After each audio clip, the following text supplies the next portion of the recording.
Hi, friends. I hope you're well and had a good week. I'm glad for the chance to connect with you today and share a little bit about what's going on in the life of First Presbyterian Church. Tomorrow is Sunday, in case you lost track of your days, and so our worship service will be up tomorrow morning and ready for you. I hope you'll find some time to worship. Consider worshiping at a time you normally do. Believe it or not, we can actually see when most people log in and view the worship service, and most people do at 11 o'clock. So if you choose to worship at 8:45 or especially at 11, you'll know that there's lots of other people in our congregation who are worshiping at the same time. It's amazing the kind of solidarity you can feel just from knowing that other people are sitting down to worship at the same time you are. We're still in the Easter season, which means we're proclaiming the good news of the resurrection and the hope of the gospel, and that's a wonderful thing to be doing right now. We have a great story that anchors our service tomorrow. It's the story of the road to Emmaus, where Jesus shows up with those two disciples, Cleopas and his friend, as they walk home. It's a powerful story, and it's just a really encouraging message.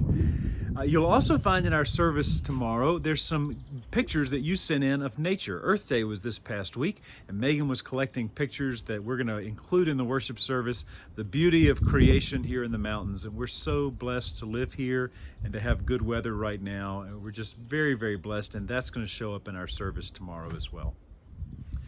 In Faith Formation Hour, I'm going to lead another class on keeping hope alive.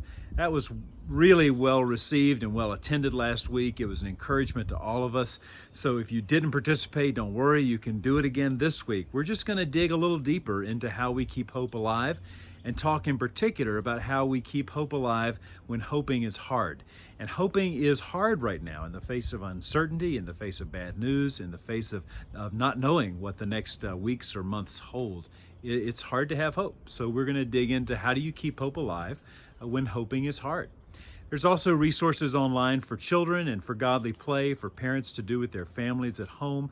You'll find those at our website, along with the link for the faith formation class for adults and youth. I don't know about you, but I'm really grateful right now to live in a state and in a county where our public leaders are taking seriously what's going on in our world and how to best serve the interests of our community and take care of the vulnerable.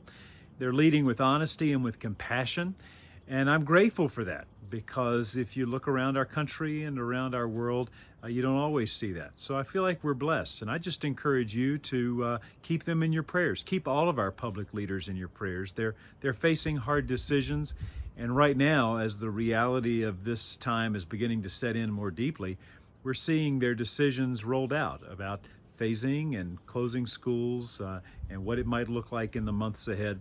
So give thanks for those leaders who are being honest, who are being compassionate, and pray for leaders to have wisdom in this time. I hope you're having a great weekend. I hope you'll find a way to worship tomorrow. And as always, if there's anything that I can do to support you or your family, or that our church staff can do to help you, please be in touch. We want to hear from you, and we look forward to connecting with you in some way in the next week.